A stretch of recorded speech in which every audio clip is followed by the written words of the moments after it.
Hello, my friend. Tonight, we're going to step through a shimmering, invisible doorway and find ourselves waking up in a very different bed. Not your cozy one, certainly, but a grand, drafty four-poster in a medieval castle somewhere in 14th century Europe. Imagine the heavy velvet hangings, thick with dust, and the faint scent of old rushes, not quite masking the underlying smell of wood smoke and damp stone.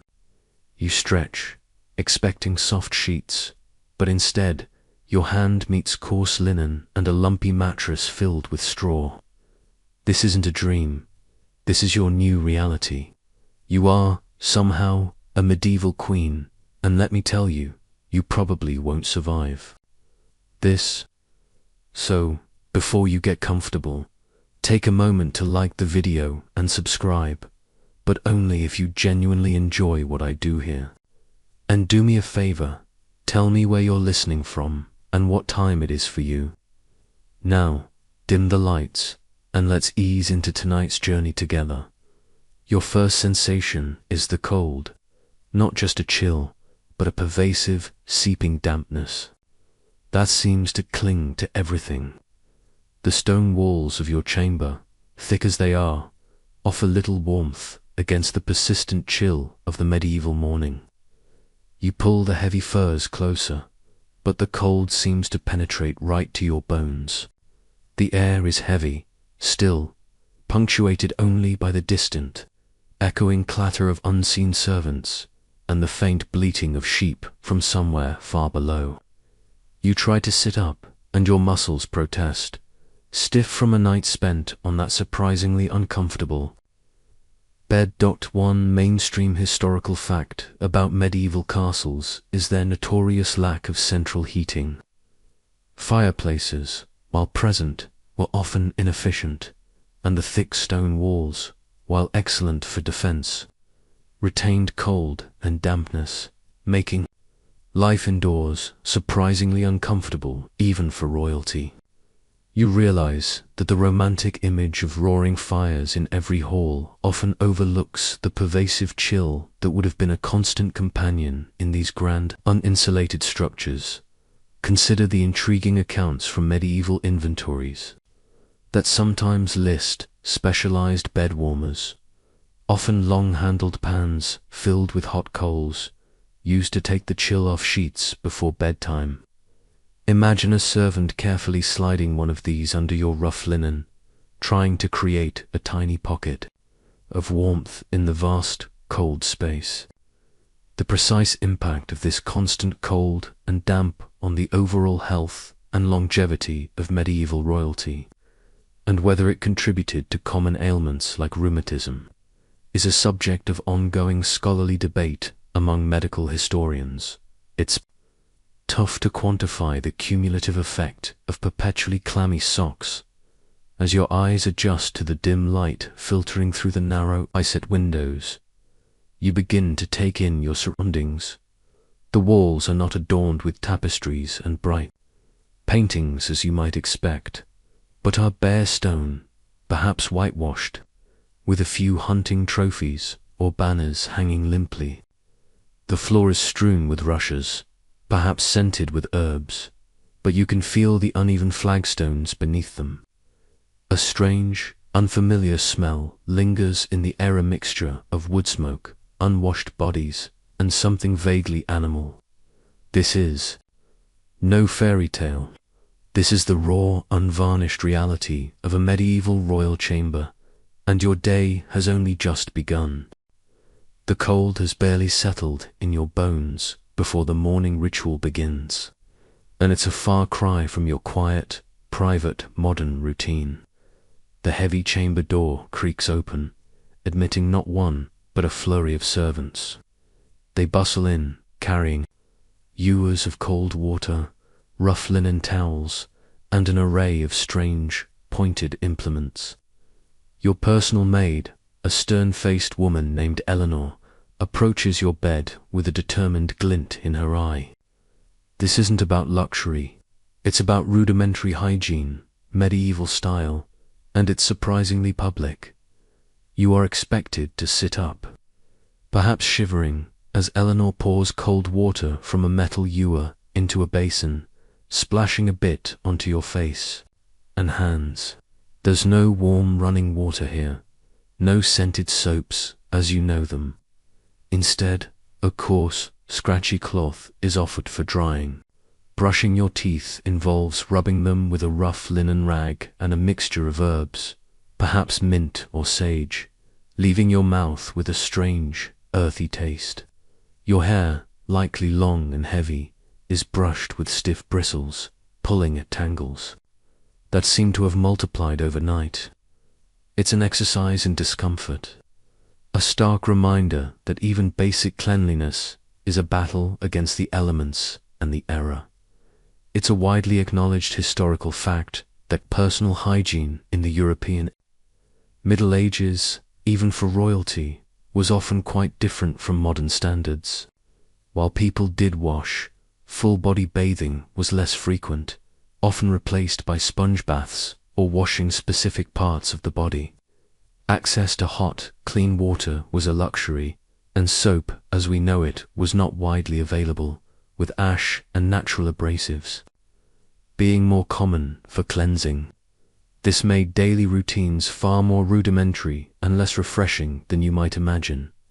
Some anecdotal accounts from medieval chronicles describe certain queens or noblewomen having elaborate washing days, perhaps once a week or even less frequently, where large quantities of heated water would be prepared specifically for a full bath. Imagine the effort involved. Servants constantly hauling buckets from the well, heating water over fires, and filling a wooden tub that was likely shared by other members of the household. The precise frequency and thoroughness of bathing practices among medieval royalty, and whether personal preferences sometimes overrode prevailing norms, remains an area of scholarly discussion due to varying historical records and individual habits. It's hard to know if Queen Isabella was a daily bather or a monthly one. As the servants move around you, attending to their various tasks, fetching clothing, stoking the small brazier that offers scant warmth, you realize that privacy is an almost alien concept. Your chamber, even as a queen's, is never truly yours alone. There's a constant stream of maids, pages, and sometimes even higher-ranking ladies-in-waiting who come and go, observing your every move. This morning ritual, for all its discomfort, is also a public performance, preparing you not just for the day, but for your role as a visible symbol of royal authority.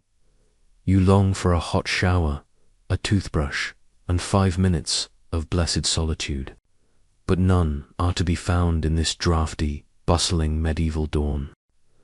Once the rudimentary morning ablutions are complete, the real challenge begins: getting dressed. This is not a simple matter of pulling on a comfortable outfit. Your medieval wardrobe is a bewildering array of layers, ties, laces, and heavy fabrics, all designed not for ease of movement, but to loudly proclaim your royal status. Your maids descend upon you, each with a specific task, transforming you from a shivering individual into a walking display of wealth and power. You feel like a doll being dressed, every limb manipulated, every garment cinched and adjusted. First come the undergarments, a long linen chemise, fine but still rougher than anything you're used to, followed by tight laced stays designed to shape your torso into the fashionable silhouette of the era. You gasp as the laces are pulled tighter, restricting your breathing. Then come the layers of wool and silk, heavy gowns with long, trailing sleeves that are perpetually getting caught on things. Each garment is meticulously embroidered, often with gold thread, weighing you down with its sheer opulence.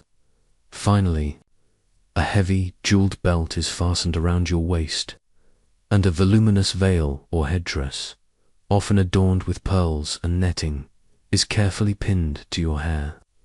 You can barely move your neck, It's a mainstream historical fact that medieval clothing, particularly for the upper classes, was incredibly layered, heavy, and restrictive. Fabrics like wool, linen, and silk were hand-woven and often dyed with expensive pigments, making garments valuable assets. The silhouette of clothing, particularly for women, emphasized modesty and status, often requiring assistance to put on and take off, making personal autonomy in dressing almost impossible. Some medieval fashion descriptions revealed that certain queens or noblewomen would occasionally incorporate subtle hidden pockets or small pouches sewn into the inner layers of their voluminous gowns, where they might discreetly keep a personal charm, a piece of parchment, or even a small coin. Imagine the slight crinkle of something tucked away, a tiny secret in a life of public display. The precise extent to which medieval clothing, for all its discomfort, genuinely restricted a noblewoman's physical activity versus how much it was simply a cultural expectation of feminine movement, is a fascinating area of scholarly debate among costume historians. It's hard to tell if it was truly difficult to lift a cup or just unlad YLIKE. As the last pin is secured and the final layer smoothed, you look at your reflection in a polished silver mirror, if one is available. You barely recognize the person. Staring back, the heavy fabrics, the restrictive stays, the elaborate headdress, they have transformed you into a regal, almost immobile icon. You are no longer just you. You are the queen, a living symbol of the monarchy. But beneath the glittering facade, you feel a profound discomfort, a constant pressure on your ribs, and an overwhelming desire for the simple, unlaced freedom of your pajamas. Your day, now encased in medieval splendor, truly begins. With your regal, yet restrictive, attire now in place, your thoughts inevitably turn to sustenance. It's time for breakfast, a meal that will likely shatter any lingering romantic notions you have about medieval banquets. You are led to a small, private dining chamber, the air still thick with the lingering chill of the castle. The table, though heavy and ornately carved, is set with pewter plates and simple wooden trenchers. There's no delicate china or sparkling glassware here, just practical, weighty implements. Your first medieval meal is hearty, to say the least, but perhaps not in the way you'd prefer. You're likely presented with thick slices of stale bread, perhaps days old, often used as a kind of edible plate to soak up gravies from previous meals. Alongside it, there might be cold cuts of meat from last night's supper, perhaps a chunk of roasted boar or a stringy piece of venison. Forget fresh fruit or light pastries. You might get a handful of dried apples or some hard cheese. And to drink? Ale certainly, even for breakfast, as water quality was often dubious. The ale is thick, perhaps a bit sour, but at least it's safer to consume than the well water, which could be teeming with invisible nasties. It's a mainstream historical fact that medieval diets, even for royalty, were often quite heavy, relying on grains, meat, and ale. Fresh produce was seasonal and less prevalent, and preservation methods like salting and smoking were common, leading to a diet that was often high in sodium and less varied than modern palates are accustomed to. Breakfast, in particular, was often a substantial meal to provide energy for a day of demanding activities. Some medieval recipe collections reveal surprisingly intricate preparations for certain dishes involving elaborate spices and slow cooking methods, even if the ingredients themselves were robust. Imagine a dish of spiced eggs cooked with saffron or cinnamon, a rare luxury that might occasionally grace your morning table, offering a brief moment of culinary delight. The precise culinary differences between the royal table and that of lesser nobility, and how much fresh produce and exotic spices genuinely influenced the daily diet of a medieval queen versus the common perception of heavy, undifferentiated fare remains a subject of ongoing scholarly debate among food historians. It's hard to get a full recipe from a fragment of a cookbook. You try a mouthful of the cold meat. Its texture dense and fibrous. The ale washes down the dry bread, leaving a malty aftertaste. You realize that medieval dining is less about gourmet pleasure and more about caloric intake, a stark contrast to your modern sensibilities. The constant chill of the castle, the lack of varied fresh ingredients, and the pervasive fear of spoiled food make every meal a calculated risk. You yearn for a simple cup of hot tea and a slice of toast, but for now you must make do with the robust, if unappetizing, fare of your medieval kingdom. Your stomach, accustomed to modern conveniences, grumbles in quiet protest. Breakfast, such as it was, now behind you. The next challenge emerges, navigating the treacherous waters of courtly etiquette. This isn't about simple politeness. It's a complex, unwritten code of conduct that governs every gesture, every word, every subtle shift in posture. You are a queen, yes, but also a constant performer, and every interaction is a test of your understanding of these baffling, rigid rules. A misstep could lead to social embarrassment, or worse, a perceived slight that undermines your fragile position. Imagine sitting at a formal gathering, perhaps a small council meeting or a morning reception. You are expected to maintain a serene, composed demeanor, regardless of the discomfort of your clothing or the gnawing chill in the room. You must listen intently, but only speak when addressed, and then only with carefully chosen words that reflect deference and wisdom, never challenging the men around you too directly. Gestures are precise. A subtle nod, a gentle incline of the head, a restrained smile. Laughter is demure, never boisterous. Every glance, every sigh, every sip of wine is observed and interpreted. It's like being in a constant, high-stake pantomime where you don't fully know the script. It's a mainstream historical fact that medieval courts were highly stratified societies with incredibly strict hierarchies and elaborate etiquette. This was not merely about good manners. It was a fundamental mechanism for maintaining social order, reinforcing power structures, and displaying status. Every detail, from who sat where to the order of speaking, conveyed subtle messages about an individual's rank and influence, making adherence to etiquette crucial for survival and advancement.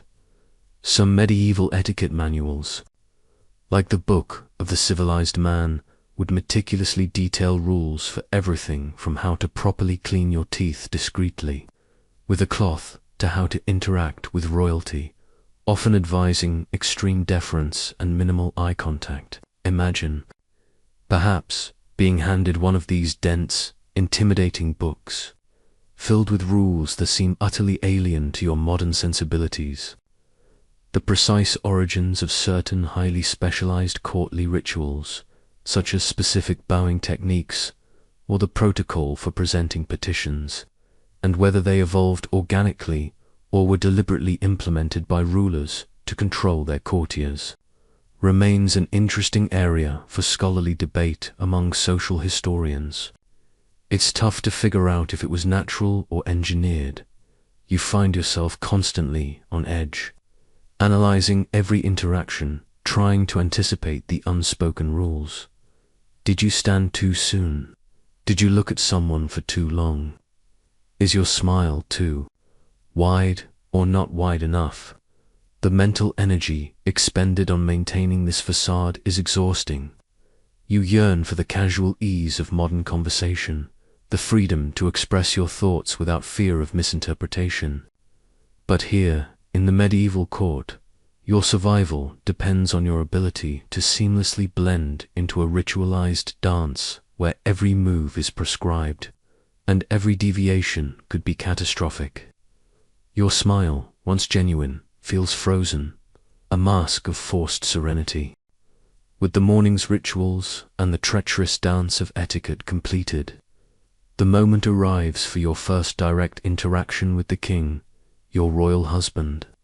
This is not a warm, intimate meeting, but a formal audience, laden with political weight. You are led into his private chambers, or perhaps a small audience room where he sits, imposing and distant, surrounded by his own retinue of advisors and guards. His gaze, when it finally settles on you, is assessing, almost impersonal, a stark contrast to any modern notion of marital affection. He addresses you, perhaps, with a terse question about your journey to the kingdom or a brief command regarding an upcoming event. His voice is measured, authoritative, leaving no room for casual pleasantries. You are expected to respond with deference, your answers concise and respectful, always mindful of your position. There's no laughter, no shared glances, no hint of personal connection. This interaction underscores the cold, political reality of your marriage. You are not a beloved partner. You are a valuable asset, a strategic alliance embodied in flesh and blood. It's a mainstream historical fact that medieval royal marriages were overwhelmingly political alliances, arranged to secure lands, consolidate power, or forge treaties between kingdoms. Personal affection was secondary, if it existed at all, and often developed much later, if at all. The primary duty of a royal spouse, especially a queen, was to serve the interests of her husband's dynasty and kingdom, making initial interactions highly formal and businesslike. Some medieval courtly love poetry, written by troubadours, often idealized romantic love, portraying knights pining for unattainable ladies, a stark contrast to the transactional reality of royal marriages. Imagine a poet at court, perhaps reciting verses about passionate devotion, while your own marriage is a cold negotiation of power. The precise degree to which medieval kings and queens ever developed genuine personal affection or emotional intimacy within their arranged marriages, and whether this varied significantly based on individual personalities, remains a fascinating area of scholarly exploration among social historians. It's hard to peer into the private hearts of people from so long ago, especially when records are often formal. You find yourself studying his face, searching for any hint of warmth, any flicker of personality beyond the regal mask, but his expression remains unyielding, a testament to the heavy burden of kingship. You realize that your life as queen is not one of shared intimacy, but of public duty and private isolation. Your husband is your king, your lord, your political partner, but rarely, if ever, your confidant or your friend. This first encounter solidifies the profound loneliness that will be a constant companion in your gilded cage. You are a pawn in a much larger game, and your king is merely your most important and most distant chess player. The king's distant demeanor is a cold prelude to the immense pressure that now immediately settles upon you, the unspoken, yet all-consuming expectation to produce a male heir. This isn't merely a hope, it is your primary, non-negotiable duty. As queen, your very purpose, the reason for your marriage and your elevated status, hinges on your ability to conceive and bear a healthy son, one who will secure the succession and continue the royal line. Every meal, every interaction, every passing thought is now tinged with this monumental responsibility. You are acutely aware of the watchful eyes of the court, Every month, the absence of your period will be noted with hushed anticipation, and its return will be met with quiet disappointment. The kingdom's stability, the future of the dynasty, rests precariously on your womb.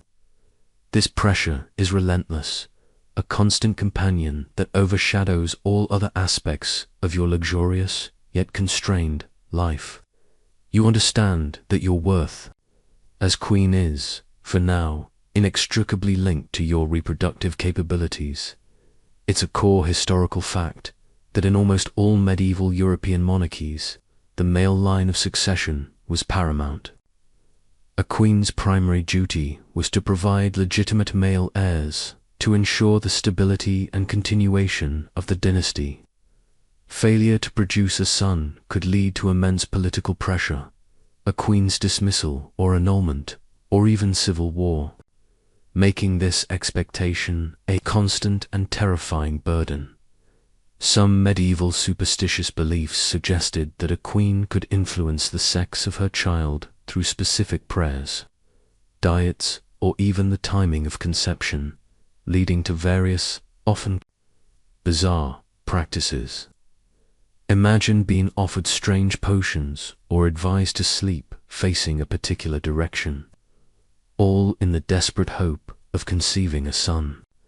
The precise impact of this intense pressure to produce a male heir on the mental and emotional well-being of medieval queens, and whether it contributed to their stress-related ailments, remains an ongoing area of scholarly discussion among historians. Specializing in medieval women's history, it's hard to know the true toll on a queen's psyche. You might begin to pray fervently, not just for your own soul, but for the health and vitality of your future child, desperately hoping for a son. Every ache, every subtle shift in your body is now scrutinized for signs of pregnancy. The weight of an entire kingdom seems to rest on your fertility, turning what should be a natural biological process into a high-stakes political gamble. The gilded cage, once merely a symbol of your confinement, now feels like a breeding pen, where your body is merely a vessel for the kingdom's future. The heavy weight of royal expectations is compounded by the unsettling reality of your immediate companions, your ladies-in-waiting. These are not simply friends or confidants, as you might imagine. While some might genuinely offer companionship, many are, in essence, spies. They are placed in your household by powerful noble families, or even by the king himself, to report on your moods, your conversations, and your private habits. Every seemingly innocent remark you make, every sigh, every moment of vulnerability, is potentially being observed, analyzed, and relayed to those who seek to gain influence or undermine your position. You realize quickly that trust is a luxury you cannot afford. The women who dress you, attend to your meals, and share your private chambers are also your silent monitors. Their smiles might be genuine, but their loyalty is divided, constantly weighing the benefits of their service to you against the rewards of reporting to a higher power. This pervasive surveillance creates an atmosphere of constant tension and profound isolation. You learn to guard your words, to maintain a serene facade even in your own chambers, knowing that privacy is a myth and genuine intimacy a dangerous indulgence. It's a mainstream historical fact that ladies-in-waiting in medieval courts often served as political instruments. They were typically daughters of powerful noble families, placed in the queen's household to forge alliances, gain influence, and act as informal intelligence gatherers for their families or the king. This dual role made the queen's immediate circle a complex web of personal relationships and political maneuvering, where true confidants were rare. Medieval chroniclers occasionally record instances where a queen's indiscreet comment or a perceived slight reported by one of her ladies led to significant consequences from a loss of royal favor to a deeper political crisis. Imagine the pressure, knowing that a casual complaint about the drafty castle or a longing for food from your homeland could be twisted into a sign of disloyalty or weakness. The precise dynamics of loyalty and betrayal within medieval queens' households, and whether the emotional support provided by some ladies-in-waiting genuinely outweighed the constant threat of surveillance, remains a complex and fascinating area of scholarly debate among historians studying royal courts. It's hard to know who truly trusted whom. You find yourself observing your ladies-in-waiting with a calculating eye, trying to discern genuine affection from practiced deference. You might subtly test their loyalties, offering a seemingly innocuous piece of information to one, then waiting to see if it makes its way back to you through official channels.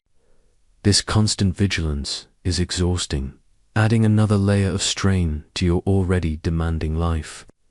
Your gilded cage is not just physically confining, it is a psychological prison where even your closest companions are potential adversaries, leaving you utterly alone in your royal splendor. As you settle into the rhythms of your queenly life, you quickly discover that the quiet hum of your court is actually a buzzing hive of palace intrigue. This isn't the dramatic, sword-fighting kind of intrigue you might read in novels. It's far more subtle, more insidious, fought with whispers, veiled insults, and carefully planted rumors. Every minor incident can be twisted, every innocent remark weaponized. You are surrounded by a constant, unseen battle for power and influence, and you, as queen, are both a prize and a potential casualty. You start to pick up on the subtle cues. The sudden coldness between two ladies-in-waiting, a whispered conversation that ceases abruptly as you approach, a fleeting look of triumph on a courtier's face after a seemingly innocuous meeting with the king. There are factions, unspoken, alliances between noble families vying for royal favor or control over key positions. A seemingly simple matter, like the allocation of a new estate or the appointment of a minor official, can become a battleground for these hidden agendas, and you find yourself constantly navigating this murky political landscape, unsure of whom to trust. It's a mainstream historical fact that medieval courts were hotbeds of political intrigue, driven by intense competition for royal patronage, land, and power. Noble families vied to place their members in influential positions, and alliances shifted constantly. Queens, as figures of immense symbolic importance and potential influence, were often central to these machinations, either as active participants or as targets. This made court life a perilous environment, requiring constant vigilance. Medieval letters and chronicles occasionally mention poisoned tongues or malicious rumors as potent weapons used to undermine rivals, sometimes with devastating effects on their reputations or even their lives. Imagine a whispered fabrication about your supposed extravagance or your loyalty to your birth family, spreading through the court like wildfire, subtly eroding your standing. The precise line between genuine political maneuvering and mere personal gossip, and how much impact a queen's reputation, cultivated through courtly interactions, truly had on her long-term political security, remains a fascinating area for scholarly debate. It's tough to discern true malice from idle chatter from centuries ago. You feel a constant tension in the air, a silent hum of suspicion. Every word you speak, every action you take, feels scrutinized and interpreted. You learn to be guarded, to offer polite but non-committal responses, and to develop a keen sense for discerning truth from fabrication. The gilded cage, for all its splendor, feels increasingly like a stage where you are forced to perform a role, constantly aware of the unseen audience and the hidden daggers of gossip and betrayal. Your days are not just about duty, they are about survival in a treacherous world of unseen enemies. The constant tension of court intrigue and the burden of expectation are exacerbated by a more pervasive, inescapable reality of medieval castle life, the cold and dampness. This isn't just a slight chill, it's a deep, pervasive cold that seems to seep into your very bones, especially during the long, dark winter months. Imagine the heavy stone walls, built for defense, acting like giant iceboxes, holding onto the cold relentlessly. The air often feels heavy with moisture, a dampness that clings to your clothes, to your hair, and to every surface you try to keep warm. Heavy woolens are layered under your silks, but the cold seems to find every gap. Fires blaze in the grate, hall and your private chambers, but chimneys were often inefficient, sucking warmth out as quickly as they generated smoke. The smoke itself often fills the rooms, stinging your eyes and catching in your throat, a constant reminder that comfort comes at a smoky price. Even sitting close to the hearth, you can feel the chill creeping up your back. Sleep offers little respite as the cold penetrates your lumpy straw mattress, leaving you shivering even beneath layers of heavy furs. It's a mainstream historical fact that medieval castles, despite their grandeur, were notoriously uncomfortable in terms of temperature. Regulation. Designed primarily for defense, their thick stone construction, large unglazed windows often covered with wooden shutters or oiled cloth, and inefficient heating systems meant that the interiors were often cold, damp and smoky, making sustained warmth a constant struggle for all inhabitants, including royalty. Some medieval inventories from castles occasionally list very specific, almost luxurious, items designed to combat the cold, like heated footstools or elaborate bed warmers, often crafted from metal and filled with hot coals, passed from servant to take the chill off the queen's bed before she retired. Imagine such a device, a small oasis of fleeting heat in your vast, cold bed, a tiny luxury in a generally uncomfortable existence. The precise extent to which the chronic cold and dampness of medieval castles contributed to the widespread prevalence of respiratory illnesses and rheumatism among the nobility, and whether their rich diets compensated or exacerbated these effects, remains a subject of ongoing scholarly debate among medical historians. It's hard to get definitive health statistics from so long ago. Your senses are constantly assaulted by this lack of true comfort. Your fingers are often numb, your toes perpetually chilled. The dampness encourages mold and mildew, giving the air a perpetual earthy scent. You find yourself longing for the simple, dry warmth of a modern home, a heated blanket, or even just a thick, fluffy pair of socks. But here, in your gilded cage, the constant cold is another invisible bar, a persistent discomfort that reminds you daily of the harsh realities of medieval royal life. You are a queen, yes, but even queens shiver. The chill of the castle and the demands of court life are constant, but perhaps no daily concern weighs more heavily on your mind than food safety. Modern refrigerators and food preservation techniques are centuries away, replaced by methods that often leave you eyeing every bite with suspicion. You are a queen, yes, but even royal stomachs are vulnerable to the unseen perils of medieval cuisine. Every meal, from the grand feast to your private supper, carries an inherent risk.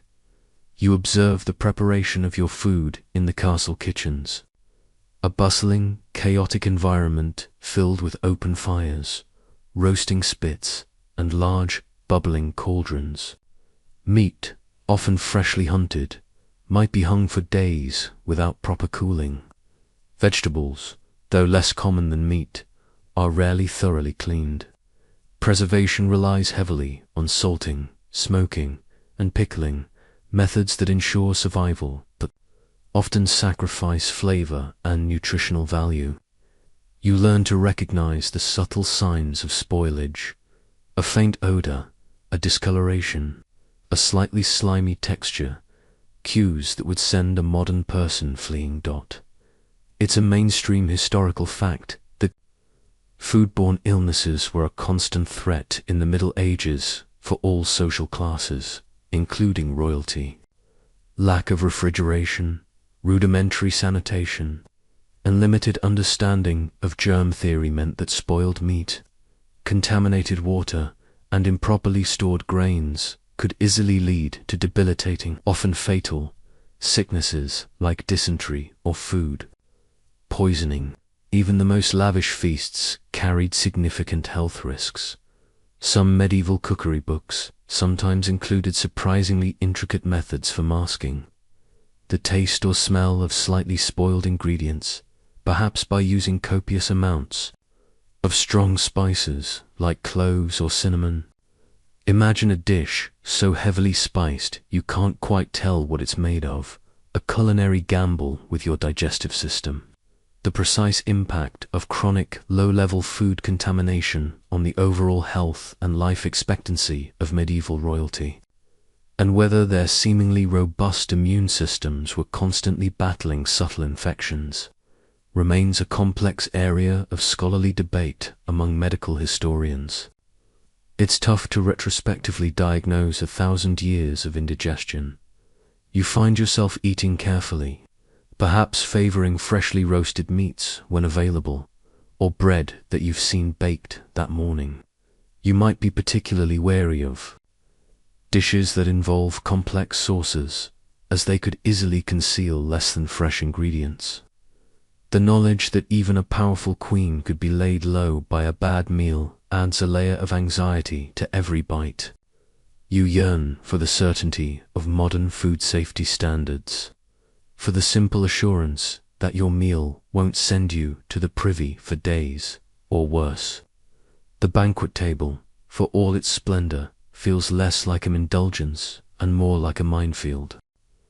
Despite your royal status, the chilling reality of medieval medicine quickly becomes apparent whenever you face a health concern. Forget sterile environments, precise diagnoses, or effective treatments. Instead, you're plunged into a world of terrifying, often agonizing, and largely ineffective remedies. A simple headache could lead to a procedure that makes you long for the headache itself. Imagine suffering from a persistent fever. The court physician, a serious man with an air of profound wisdom, would be summoned. His diagnostic tools are limited: feeling your pulse, observing the color of your urine, and perhaps examining your tongue. His theories are based on the ancient Greek concept of the four humours: blood, phlegm, black bile, and yellow bile. Illness is believed to be an imbalance of these humours, and the treatment is often designed to restore that balance, usually by removing what's considered in excess. It's a mainstream historical fact that medieval medical practice was heavily influenced by the humoral theory, derived from ancient Greek and Roman physicians like Hippocrates and Galen. Treatments often involved bloodletting, cutting a vein to release blood, purging, inducing vomiting or diarrhea, or applying blistering agents to the skin, all aimed at rebalancing the body's humours. These methods, while painful and often debilitating, were considered the cutting edge of medicine for centuries. Some medieval medical texts might offer surprisingly specific, yet often bizarre, remedies, such as applying pigeon dung to the feet for gout, or wearing an amulet made from a specific stone to ward off illness. Imagine the physician gravely suggesting you wear a dried toad around your neck for protection against the plague, a desperate measure in a desperate time. the precise efficacy of medieval medical treatments, and whether any perceived benefits were due to a placebo effect, the body's natural healing, or sheer coincidence, remains a complex and often debated subject among medical historians. It's truly a leap of faith into the past. Should you suffer a more serious ailment, like a broken bone or a severe infection, the prospect of treatment is even more terrifying.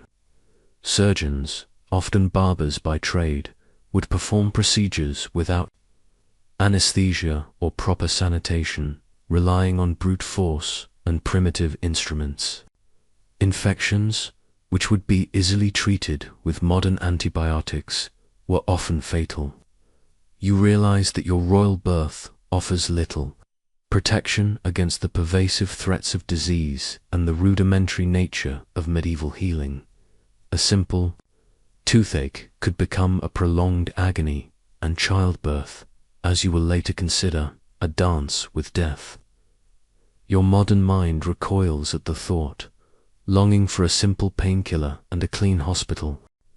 Beyond the physical discomforts and the looming threat of illness, you quickly realize that your entire existence as a medieval queen is meticulously controlled, especially your education. Forget the liberal arts or philosophical debates. Your schooling was designed not for intellectual enlightenment, but for obedience. From a young age, you were drilled in the skills deemed necessary for a queen, managing a large household, understanding basic arithmetic for accounts, and perhaps a rudimentary knowledge of Latin for religious texts. Every lesson reinforced your role as a submissive, pious, and politically useful consort, preparing you to be a compliant figurehead rather than an independent thinker. You recall hours spent at needlework, producing intricate tapestries that depicted religious scenes or heraldic symbols, rather than engaging with maps of your new kingdom. You learned to play a lute or sing a gentle ballad. Accomplishments meant to entertain, not to stimulate intellectual discourse. Reading, if you were taught it at all, was likely limited to prayer books and chronicles emphasizing piety and dynastic history. There was little encouragement for critical thought or challenging the established order. Your mind was to be a carefully cultivated garden, yielding only the expected blossoms of obedience and decorum. It's a mainstream historical fact that education for medieval noblewomen, including future queens, was highly practical and moralistic, emphasizing domestic management, religious instruction, and courtly accomplishments. While some queens were exceptionally literate and even patrons of the arts, their education was primarily geared towards preparing them for their roles as wives, mothers, and symbols of their dynasties, rather than for independent political or intellectual leadership. Some medieval, illuminated manuscripts, beautifully illustrated books, sometimes show noble women engaged in reading or writing, but these are often religious texts or letters emphasizing their pious or administrative roles rather than academic pursuits. Imagine a tutor sternly correcting your posture during a Latin lesson, more concerned with your appearance of piety than your comprehension of the text. The precise degree to which medieval queens, despite their limited formal education, might have privately cultivated intellectual interests or developed significant political acumen through observation and experience, remains a fascinating area for scholarly debate, given the often biased nature of contemporary chronicles written by men. It's hard to truly know the hidden intellectual lives of these women. You find yourself yearning for the boundless information of a modern library, the freedom to explore any subject that sparks your curiosity. But here, your learning has been carefully curated, a narrow path designed to keep you within the boundaries of your prescribed role. This control over your knowledge is a subtle but powerful form of confinement, ensuring that your mind like your body, remains firmly within the gilded cage of medieval queenship. You are a queen, yes, but one whose intellectual horizons have been deliberately curtailed. The controlled education, the distant king, and the omnipresent pressure for an heir all converge on one stark reality: your arranged marriage. This isn't a union born of love or personal choice. It is a cold, calculated political contract, hammered out by powerful families and kingdoms for strategic gain. You are a pawn in a diplomatic game, traded across borders like a valuable piece of property to secure alliances, expand territories, or end feuds. The emotional toll of this reality hits you hard.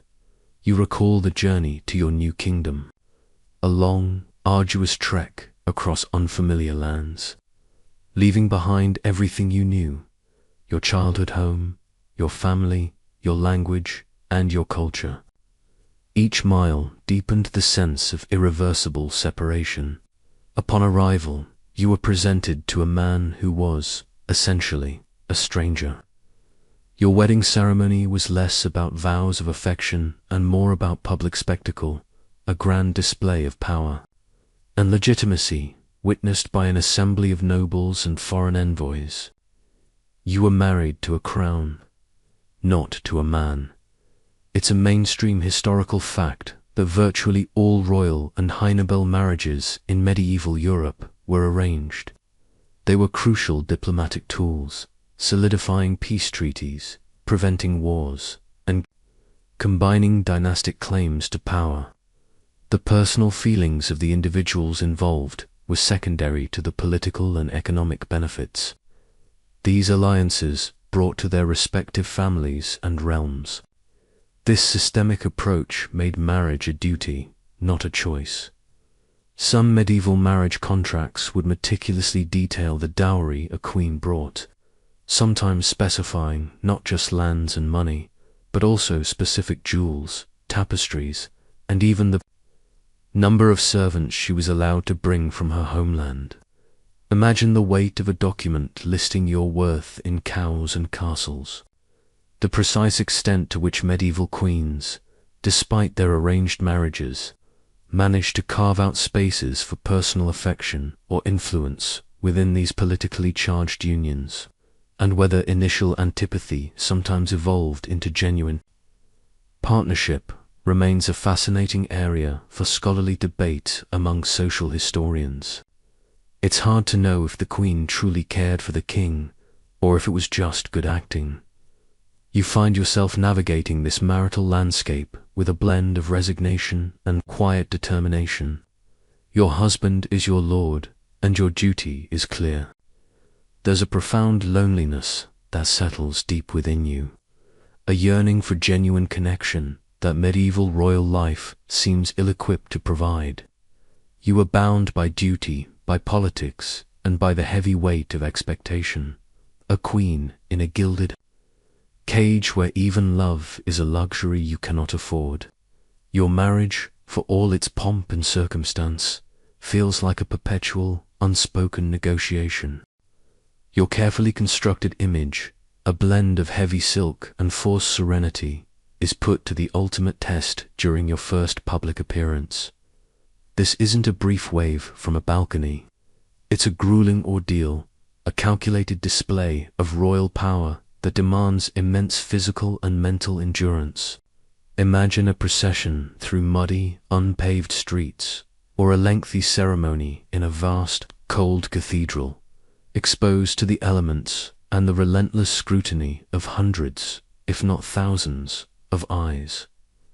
You are expected to ride a horse, often sides, for hours, perhaps through rain or biting wind, all while maintaining a regal posture and a serene expression. Your heavy, layered gowns offer little protection against the elements, and the elaborate headdress, while beautiful, feels like a precarious weight on your head. If the event is indoors, like a coronation or a royal wedding, perhaps your own, you stand or sit for hours in a cold, echoing space. enduring lengthy speeches in a language you might not fully grasp, all while being a living symbol of stability and divine right. Every muscle aches, your feet throb in their tight shoes, and a pervasive chill gnaws at your bones. But you must not show it. It's a mainstream historical fact that medieval royal appearances were crucial for legitimizing a monarch's rule and demonstrating their power to their subjects. These events were often physically demanding, involving long processions, lengthy ceremonies, and constant exposure to the public and the elements. For queens, their presence was particularly symbolic, embodying the continuity and prosperity of the dynasty. Some medieval accounts occasionally describe the elaborate preparations for royal appearances, including the meticulous grooming of horses, the careful selection of specific gemstones for crowns and regalia believed to possess protective or auspicious qualities, and even the practice of strewing herbs and flowers along the procession route to mask unpleasant odors. Imagine the faint, sweet scent of lavender struggling against the smell of damp earth and unwashed crowds. The precise impact of these physically grueling public appearances on the health and stamina of medieval queens, and whether they contributed to chronic conditions like fatigue or arthritis, remains a fascinating area for scholarly discussion. Given the often idealized portrayals in contemporary chronicles, it's hard to find a medieval queen's Fitbit data. Unfortunately, as you endure the cheers and stares, a strange disconnect washes over you. You are seen, admired, perhaps even revered, yet utterly alone in your discomfort. Your image, meticulously crafted by your ladies and courtiers, is what the people see, not the shivering, aching woman beneath the layers of silk and jewels.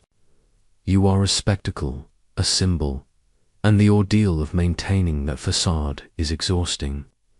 You yearn for the privacy of your chambers, for a moment to simply sit, unobserved and unadorned, but your day is far from over. The medieval queen's life is one continuous performance, even when the audience is just the elements. The grueling public appearance is merely a prelude to the most paramount of your royal duties, the expectation of pregnancy. This isn't a joyful, private journey as you might envision. For a medieval queen, it is a high-stakes, public burden, fraught with danger and intense scrutiny. From the moment your monthly flow ceases, every eye in the court is on you, searching for the slightest sign of your condition. The pressure for an heir, especially a male one, intensifies, turning your body into a vessel for dynastic hopes and fears. You are immediately placed under the care of a team of court physicians and midwives. Their practices a curious blend of ancient wisdom, superstition, and rudimentary observation. They might prescribe special diets, certain herbal concoctions, or restrict your activities, all aimed at ensuring a healthy pregnancy. Public appearances may be curtailed, though not entirely eliminated, as your visible condition serves as a powerful symbol of the kingdom's future. You are constantly aware of the fragility of life in this era, knowing that miscarriages are common and full-term pregnancies are far from guaranteed. Every ache, every unusual sensation becomes a source of anxiety. It is a mainstream historical fact that pregnancy and childbirth were incredibly dangerous for women in the Middle Ages, with high rates of both maternal and infant mortality. Royal women, despite access to the best available care, were not immune to these risks. The continuous pressure to produce heirs, coupled with the dangers of childbirth, made pregnancy a perilous and often terrifying undertaking for medieval queens. Some medieval birthing manuals, often richly illuminated, would contain advice on specific prayers to recite during pregnancy or superstitions, about avoiding certain foods or sights to ensure a healthy child. Imagine being told not to look at an ugly animal lest your child resemble it. The precise psychological toll of this constant anxiety about maternal and infant mortality on medieval queens, and whether it led to specific coping mechanisms or emotional detachment from early pregnancies, remains a complex area for scholarly debate among historians of women and medicine. It's tough to truly grasp the emotional landscape of such a high-stakes biological process from so long ago. As your belly swells, your life becomes even more confined, your activities increasingly limited. You become less a woman and more a living symbol of the kingdom's future, a precious cargo to be protected at all costs. The silks that once felt restrictive now stretch tautly, and the cold of the castle seems to penetrate deeper. You are constantly reminded of the precious cargo you carry, and the immense, terrifying responsibility that rests upon your shoulders.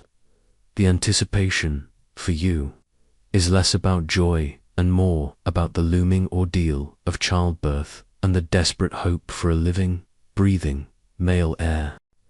The months of watchful waiting, the careful diets, and the fervent prayers all culminate in the terrifying ordeal of childbirth. For a medieval queen, this is not a sterile hospital delivery, but a perilous, intensely public event.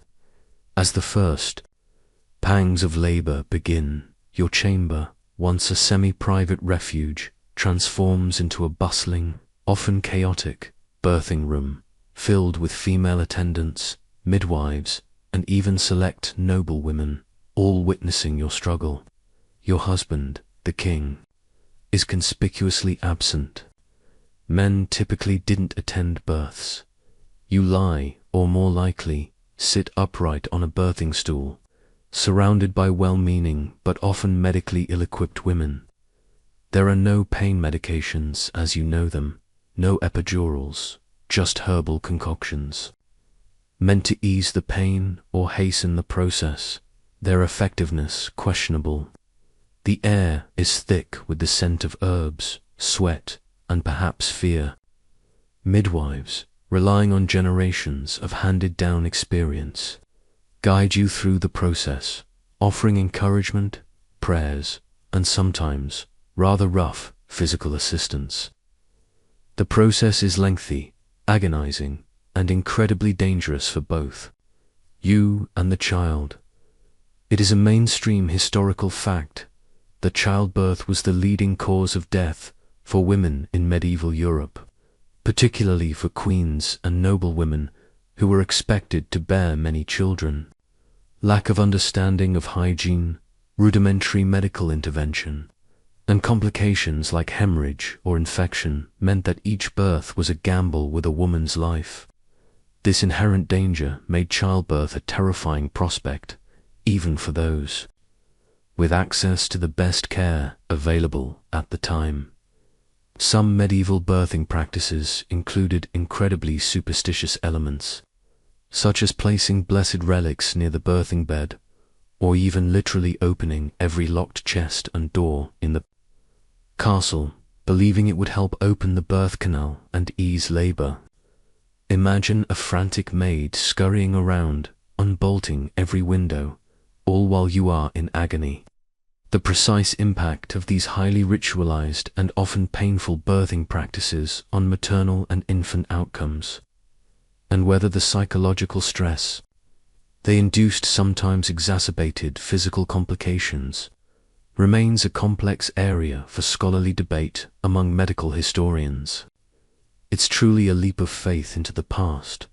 As hours turn into what feels like an eternity, your body is pushed to its absolute limits. The sounds of your struggle, though muffled by the thick castle walls, are a testament to the brutal reality of medieval birth.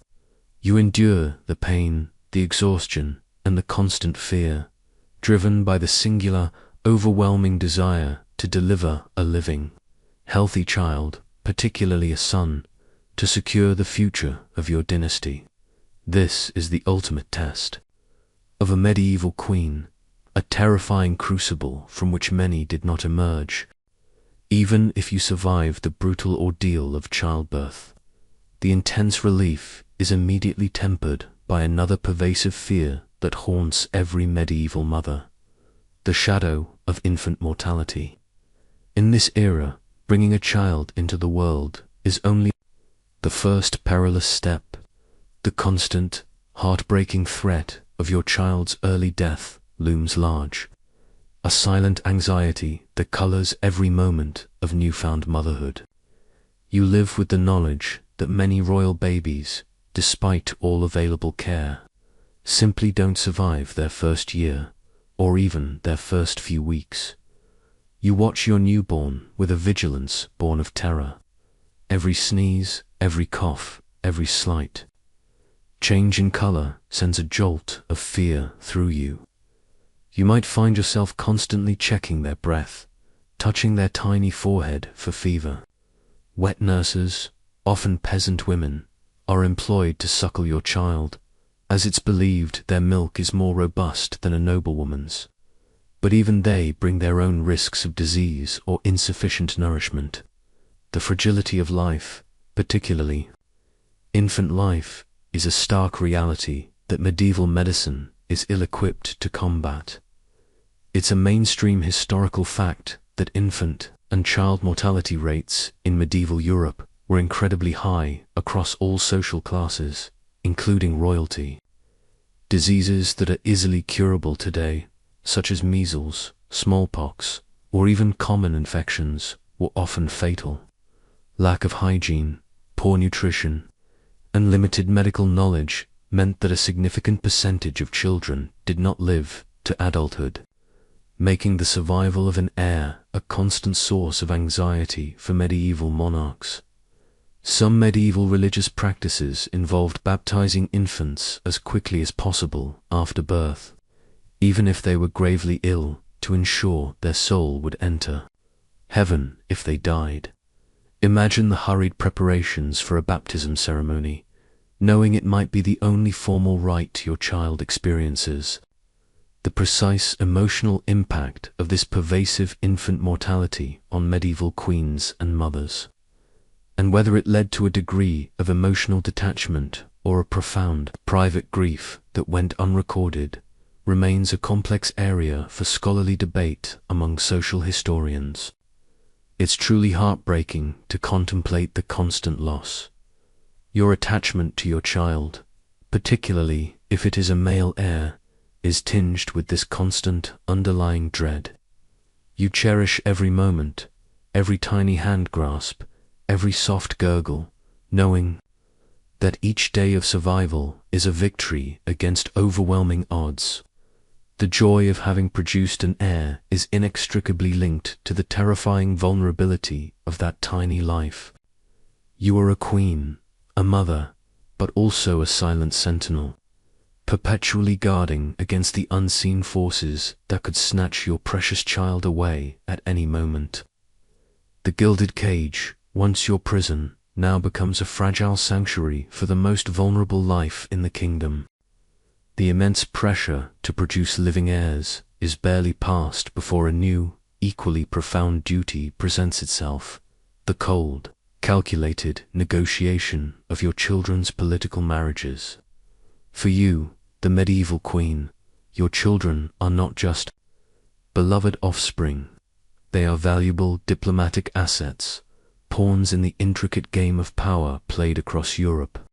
You will likely find yourself participating in these discussions, listening to your husband and his advisors discuss your child's future spouse in terms of alliances, dowries, and territorial gains, with little regard for personal compatibility or happiness. Imagine sitting through lengthy negotiations, perhaps with envoys from a rival kingdom. Your young daughter, perhaps barely a toddler, is discussed as a potential bride for a much older foreign prince, a strategic bond to secure peace or mutual defense. Or your infant son, barely out of swaddling clothes, is betrothed to a princess from a distant land, a promise made for a future generation. These decisions are not made in haste. They involve careful consideration of lineage, wealth, and the shifting political landscape. You are an observer, a participant, but your emotional input is largely irrelevant. It's a mainstream historical fact that dynastic marriages were the bedrock of medieval European diplomacy. Royal children were raised with the understanding that their marriages would be arranged for the benefit of their kingdom, often involving long-distance unions with strangers from foreign courts. These strategic alliances were critical for maintaining peace, expanding influence, and ensuring the continuity of powerful noble lines. Some medieval marriage treaties would go into astonishing detail, specifying not just the dowry, but also the number of horses, the types of jewels, and even the exact composition of the future spouse's personal retinue, ensuring a fair exchange of valuable assets. Imagine a legal document meticulously detailing your daughter's future wardrobe, while her actual personality remains entirely unconsidered. The precise emotional impact of these arranged marriages on the children involved, and whether resentment or a sense of duty primarily shaped their relationships, remains a complex area for scholarly debate among social historians. It's tough to reconstruct the emotional landscape of such politically charged unions. You find yourself watching your children with a new, melancholic understanding. Their childhoods, however privileged, are merely a prelude to a life of political utility. You cherish their innocent laughter, their carefree play, knowing that soon they will be sent away, just as you were, to fulfill a destiny not of their own choosing. The gilded cage extends its reach to the next generation, promising grandeur but demanding profound personal sacrifice. You are a queen, yes, but also a mother, forced to witness your children's futures being decided by geopolitical necessity, not by parental love. Beyond the political duties and dynastic pressures, your life as a medieval queen is steeped in constant, often demanding religious observances. Your faith is not a private matter. It is a public, integral part of your identity and your role. From the moment you awaken to the chime of the castle bells until you retire for the night, your day is punctuated by mandatory prayers, masses, and religious rituals, making your spiritual life a relentless and often physically exhausting duty. You attend daily mass, often in the cold, echoing castle chapel, kneeling for extended periods on hard stone floors, regardless of your personal comfort or health. Your ladies-in-waiting kneel beside you, their murmuring prayers a constant accompaniment. You might participate in lengthy liturgical readings, listen to sermons in Latin which you may only partially understand, and make frequent confessions. Fasting, particularly during Lent and other holy days, is rigorously observed, meaning days or weeks of meager, unappetizing meals. Your piety is a public performance, a vital aspect of your role as a virtuous and God-fearing queen, setting an example for the court and the kingdom. It's a mainstream historical fact that the Catholic Church held immense power and influence in medieval Europe, permeating every aspect of daily life, especially for royalty. Kings and queens were expected to be devout, demonstrating their piety through regular religious observance, pilgrimages, and patronage of the Church. Their spiritual well-being was seen as intrinsically linked to the prosperity of the kingdom, making religious duties a significant and unavoidable part of their royal responsibilities. Some medieval illuminated prayer books, often exquisitely decorated, included specific prayers or devotional sequences that queens were expected to recite daily, sometimes even including miniature portraits of the queen herself. Imagine carefully turning the delicate vellum pages, your fingers tracing the intricate gold leaf as you perform your personal devotions. The precise nature of medieval royal piety, and whether it was primarily a deeply personal spiritual journey or a performative aspect of kingship designed for public consumption, remains a complex area for scholarly debate among religious historians. It's tough to discern true faith from political necessity from so long ago. You find yourself navigating this demanding spiritual landscape with a mix of genuine devotion and weary resignation. The repetitive nature of the prayers, the constant kneeling, the cold and hunger during fasts, they all contribute to a pervasive physical and mental exhaustion. Yet, there is also a profound sense of purpose, a belief that your prayers contribute to the well-being of your soul and the salvation of your kingdom. Your life as a medieval queen is not merely political, it is also a relentless spiritual pilgrimage, a constant act of devotion in a world deeply intertwined with divine will. For all your royal status, your life as a medieval queen offers surprisingly limited personal freedom.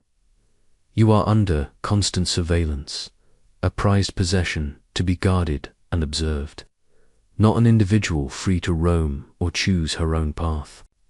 From the moment you wake until you retire, your movements are tracked. Your companions are selected for you, and your private moments are few and far between. The vastness of the castle, rather than offering space, feels like an elaborate prison. Imagine trying to take a quiet walk in the castle gardens. You are immediately accompanied by a retinue of ladies-in-waiting guards and perhaps a chaplain. Every conversation is overheard, every gesture noted. There's no slipping away to read a book in solitude or to simply sit and think. Even within your own chambers, the presence of your personal maids is constant. The concept of a private sphere, a personal sanctuary, is almost entirely absent from your life. Your existence is a public performance, even when you're simply trying to take a breath. It's a mainstream historical fact that medieval queens, despite their high rank, had very little personal autonomy. Their lives were dictated by strict court protocol, political necessity, and the need for constant protection and surveillance. Their freedom of movement, choice of companions, and even personal correspondence were often heavily controlled by the king and his advisors, making their lives highly circumscribed. Some medieval court records or biographies might occasionally mention a queen's rare permission to make a pilgrimage to a distant shrine or visit a beloved relative, often requiring extensive planning and a large armed escort, highlighting just how unusual and limited such excursions were.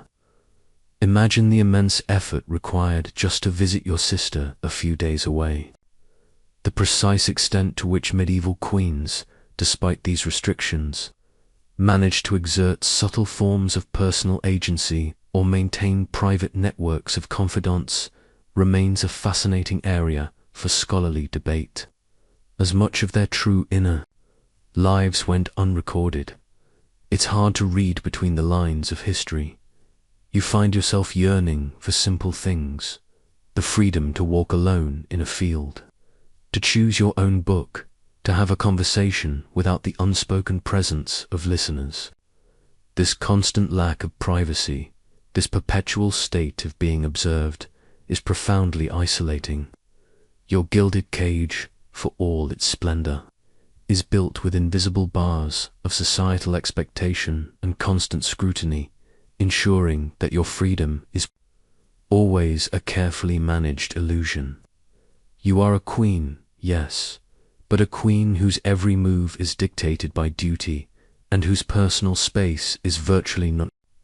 Even within the apparent tranquility of your castle, the shadow of warfare looms large, a constant, terrifying threat that can shatter your peace at any moment. As a medieval queen, You are intimately aware that your kingdom's stability and thus your own safety is perpetually vulnerable to external aggression, internal rebellions, or the ambitious desires of neighboring rulers. The sounds you hear are not just the gentle hum of court life, but also the clatter of armor, the shouts of training knights, and the constant readiness for conflict. You live with the knowledge that your husband, the king, might be called away to lead armies into battle at any time. This means prolonged absences, leaving you vulnerable, and the constant fear of his injury, capture, or death. The castle itself, your supposed sanctuary, becomes a fortress under threat. Its defensive capabilities a reminder of the dangers lurking beyond its walls. You hear tales of sieges, of towns sacked, of lives lost, and this ever-present threat of violence colors every aspect of your privileged existence. It's a mainstream historical fact that medieval Europe was characterized by frequent warfare, both large-scale conflicts between kingdoms and smaller localized skirmishes between feudal lords.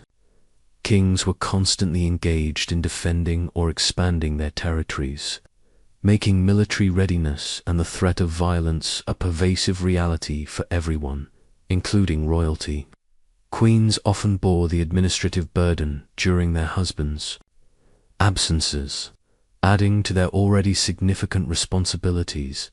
Some medieval military treatises or siege manuals would meticulously detail the construction of various defensive siege engines, like trebuchets or battering rams, designed to breach even the strongest castle walls.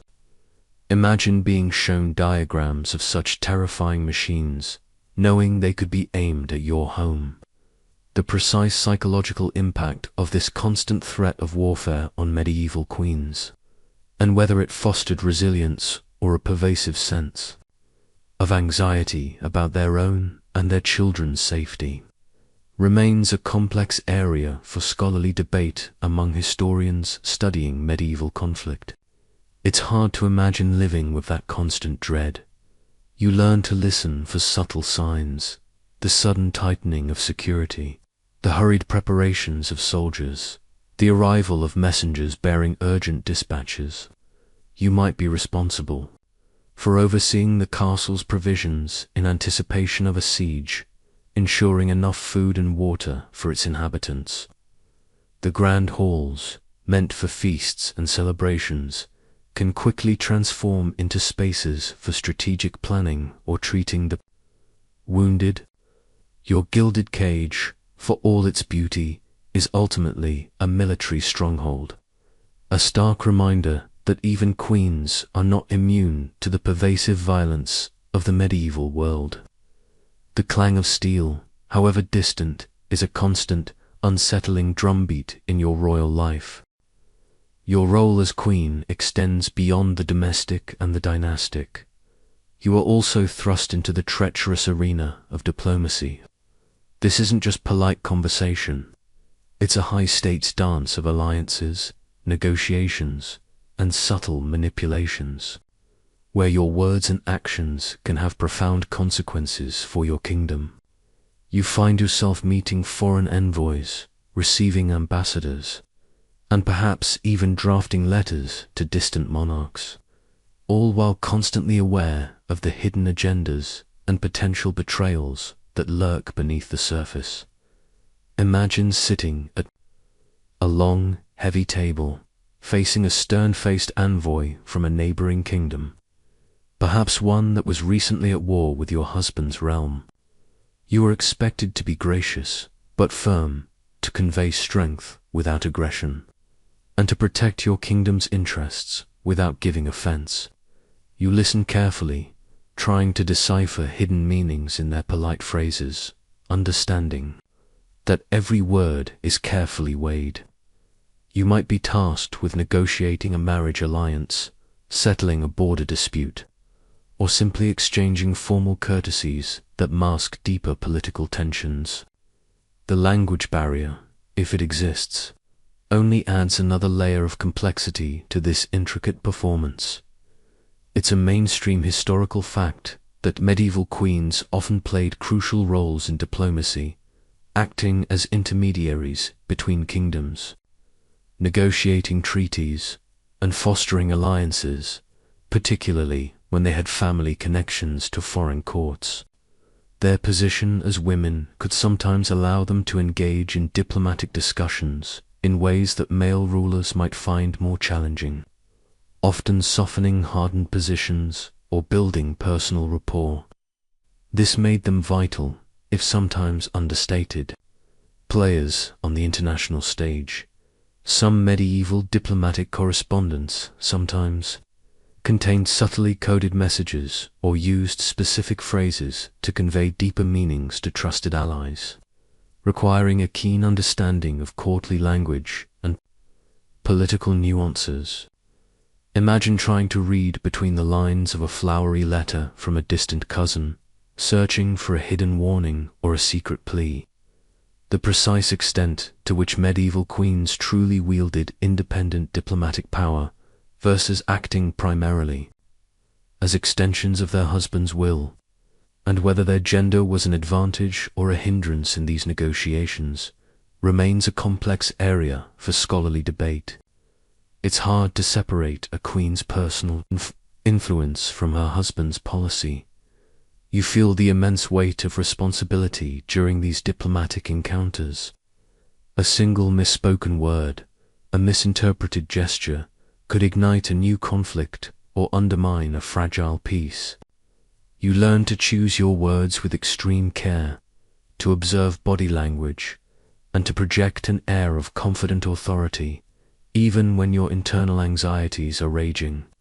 Your gilded cage, once a symbol of domestic confinement, now extends its reach to the political landscape of Europe, making you a reluctant but crucial participant in its treacherous dance of power.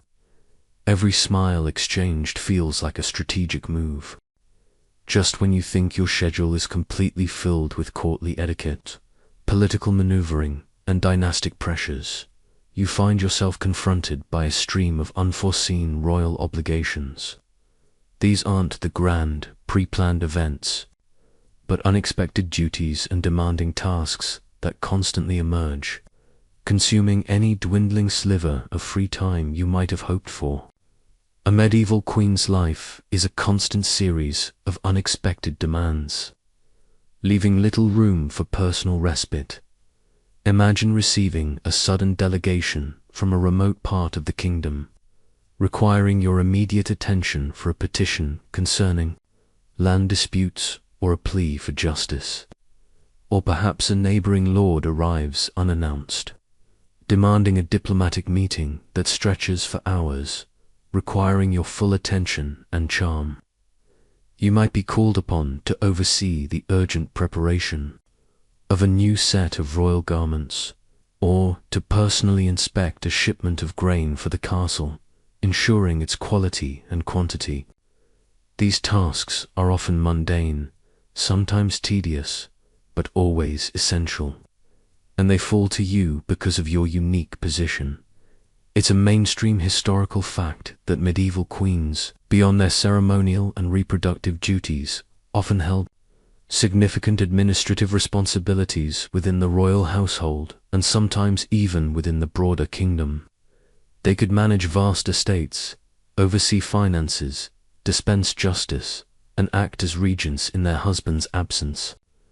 This meant their days were often filled with a diverse array of practical and often unexpected administrative tasks, requiring a keen mind and strong organizational skills.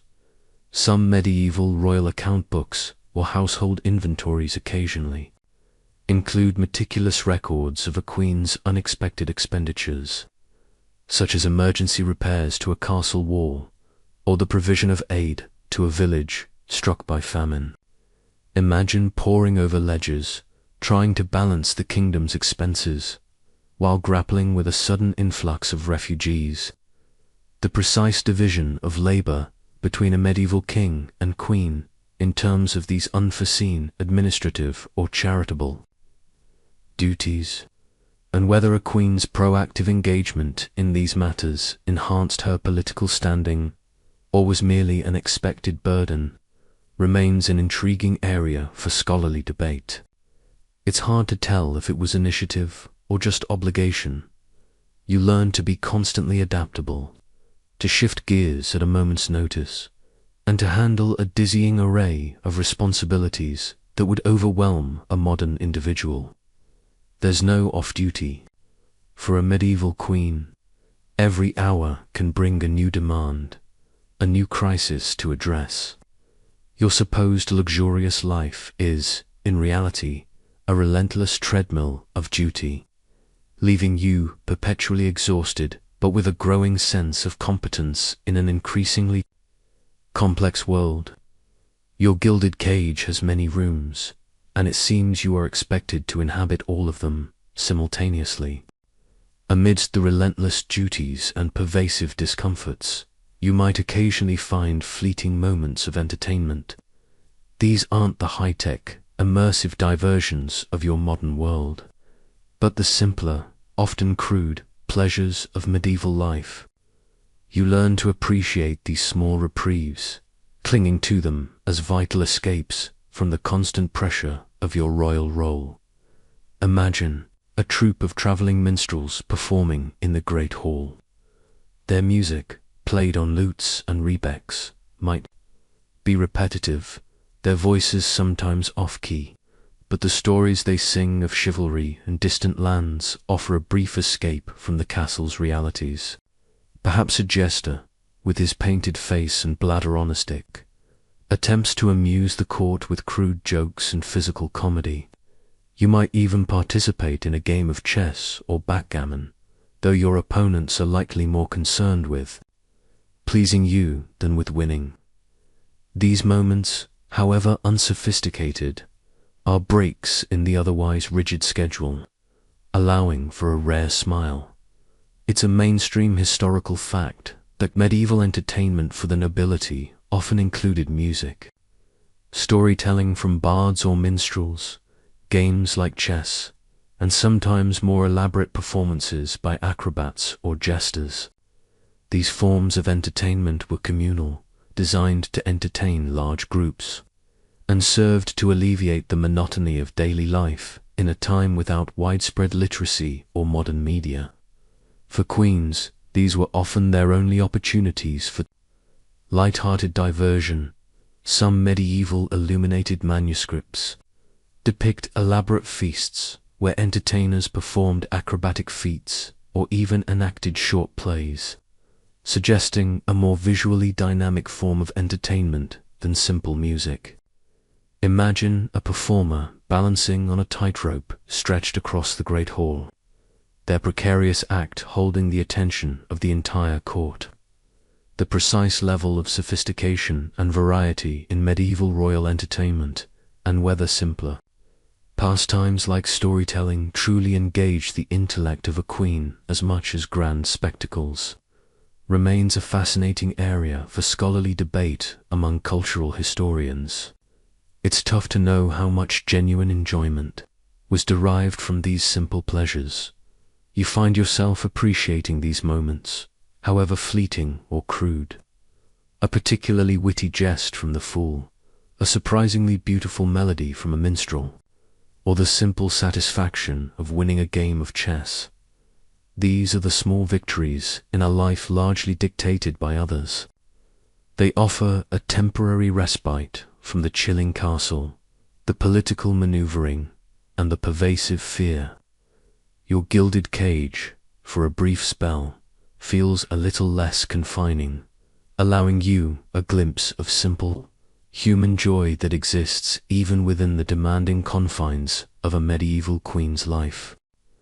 Amidst the limited entertainments and endless duties, a more terrifying, ever-present reality lurks in every corner of your medieval castle: the constant threat of disease.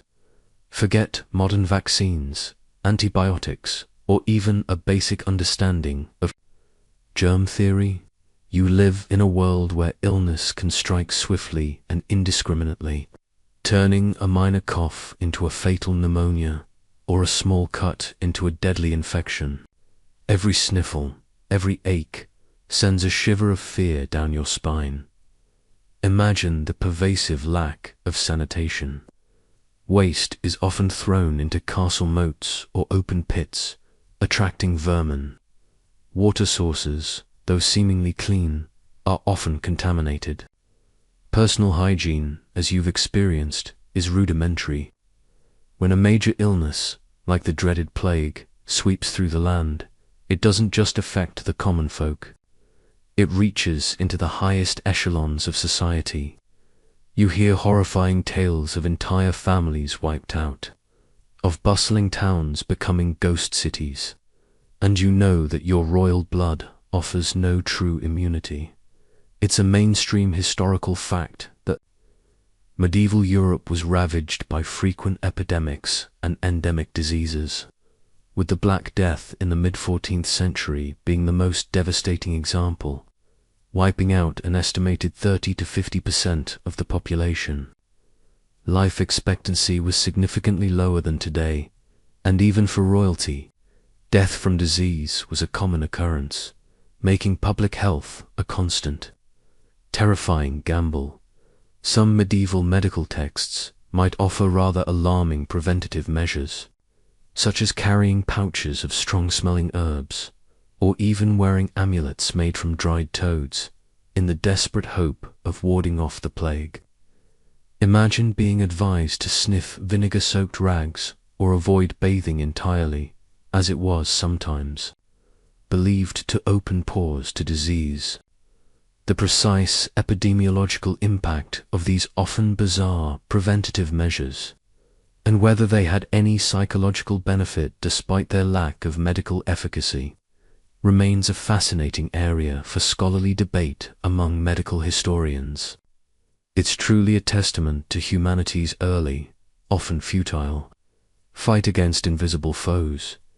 You live with this pervasive fear, a silent dread that is more chilling than any castle draft.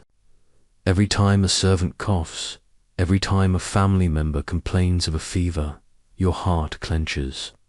You might order prayers, light candles, or even attempt rudimentary herbal remedies. But ultimately, you are at the mercy of forces you cannot comprehend or control. Your gilded cage, for all its strength against invaders, offers no shield against the microscopic armies of disease. You are a queen, yes, but one who lives under the constant shadow of the unseen killer.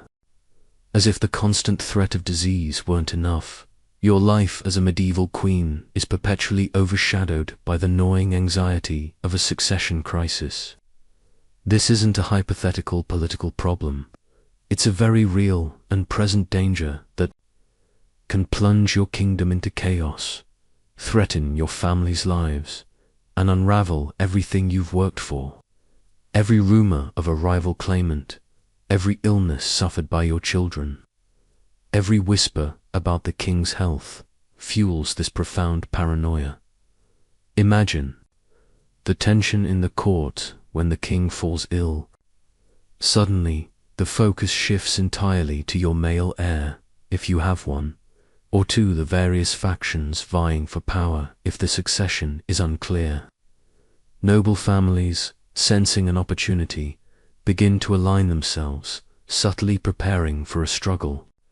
The loyalty of the powerful barons becomes paramount, and you might find yourself frantically sending messages, trying to gauge support and shore up alliances.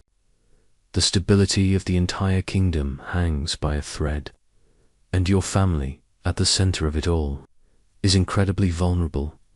It's a mainstream historical fact that disputes over royal succession were a leading cause of civil wars and prolonged periods of instability in medieval Europe. The principle of primogeniture, inheritance by the eldest son, was often contested, leading to rival claims, assassinations, and bloody conflicts that could devastate a kingdom. For queens, ensuring a clear and strong succession for their children was their most vital strategic task. and any threat to it was a direct threat to their family's survival. Some medieval accounts occasionally describe the elaborate rituals performed to prove the legitimacy of an heir, sometimes involving public oaths of fealty from powerful nobles, or even the miraculous recovery of an ailing king, orchestrated to strengthen the heir's claim. Imagine a scene where your infant son is presented to a gathering of skeptical lords, their eyes assessing his every move, searching for signs of weakness. The precise influence of a queen's personal charisma or political skill in navigating a potential succession crisis, and whether she could genuinely sway the loyalties of powerful vassals in favor of her children, remains a fascinating area for scholarly debate among political historians. It's tough to quantify the impact of a queen's quiet maneuvering in such high-stakes scenarios. You live with a constant undercurrent of fear, a nagging worry that at any moment the fragile peace could shatter, plunging your kingdom into internecine strife.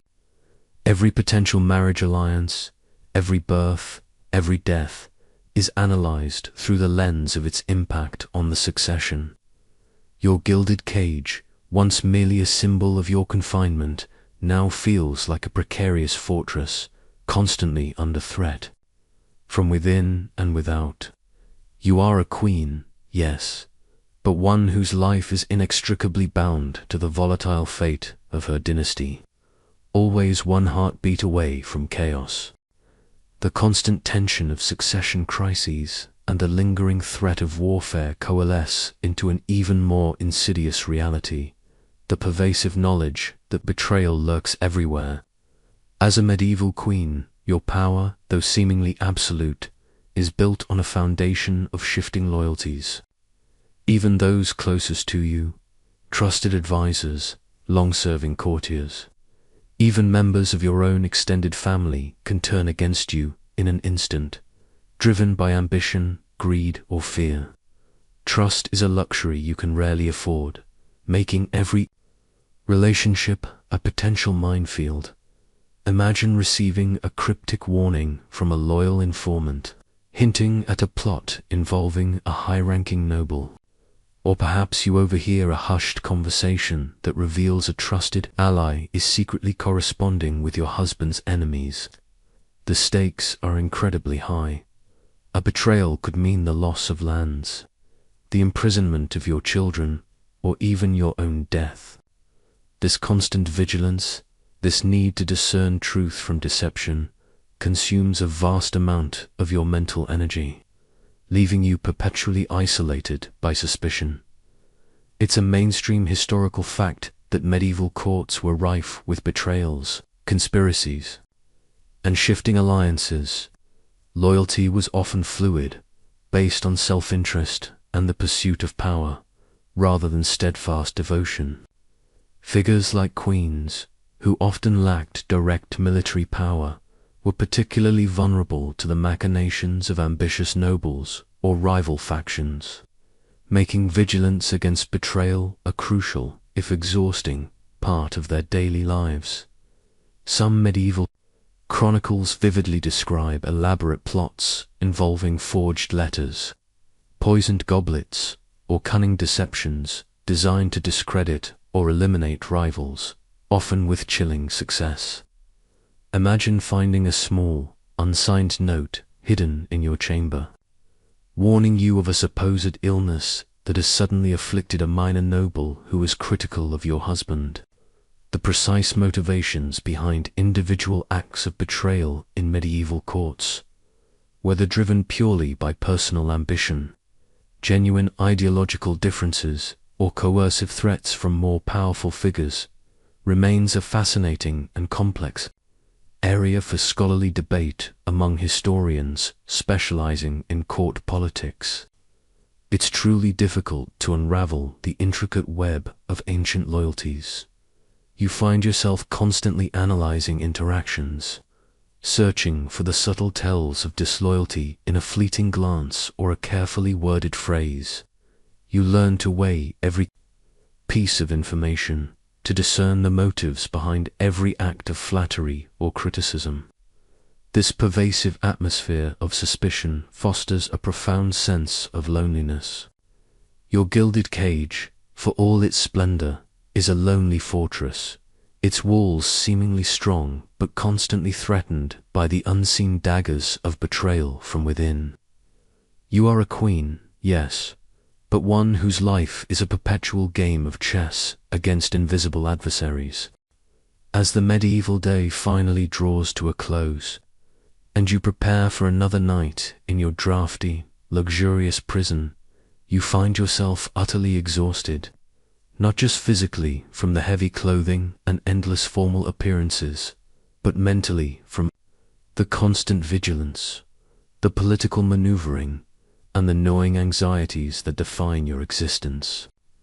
Your brief glimpse into the life of a medieval queen has been a relentless assault on your modern sensibilities, leaving you drained but with a grim, undeniable understanding of what true power and privilege truly entailed in this brutal era.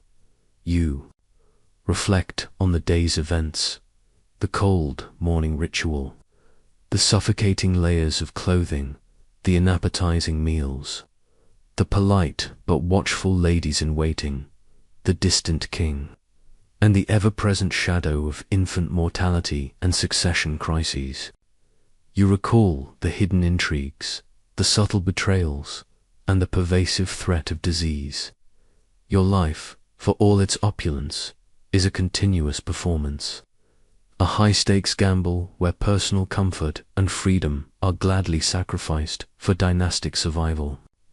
You are a queen, yes, but a queen in a gilded cage, bound by duty, tradition, and the ruthless politics of your time. It's a mainstream historical fact that the lives of medieval queens, despite their high status, were often characterized by immense pressures, constant travel, frequent pregnancies, and significant political responsibilities, leading to often short and demanding lives. Their survival, both physical and political, required immense resilience, cunning, and an ability to navigate a world vastly different from modern conceptions of royalty. Your experience is a condensed version of their arduous reality.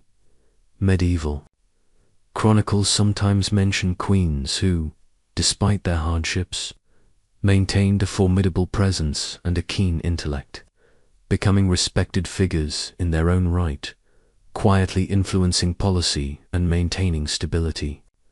Imagine a queen who, after a day of endless demands, secretly penned letters in a hidden corner of her chamber, her words shaping distant events. The precise emotional resilience and long-term psychological impact of such demanding lives on medieval queens, and whether their public stoicism masked profound internal struggles, remains a complex area for scholarly debate among historians of medieval royalty. It's impossible to truly know the depths of their private thoughts as you finally lie down on your lumpy straw mattress. Pulling the heavy furs close, a profound silence descends.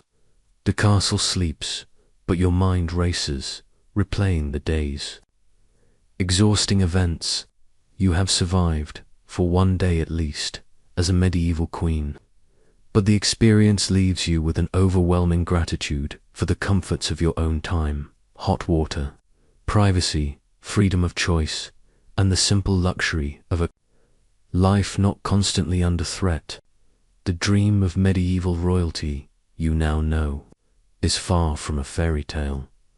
Word count, 10:45 now, as the medieval castle fades into the quiet of your room. Let the heavy stone walls and the distant clatter of armor soften into the gentle hum of your own space. You've journeyed through a life of duty, discomfort, and relentless pressure. A world where queens wore crowns of immense weight, both literal and figurative. But that world belongs to the past, a story told for understanding, not for living. Feel the warmth of your blankets, the comfort of your modern bed, and the profound peace of a life where queens exist only in history books. Let the sounds of the past recede, leaving only the calm embrace of the present night. Sweet dreams. For all your regal titles, your lavish wardrobe, and your position at the pinnacle of society, you come to a chilling realization. You possess immense power without true control. You are queen, a vital symbol of the monarchy, but your actual agency, your ability to make independent decisions that truly shape your destiny or your kingdom's direction, is severely limited.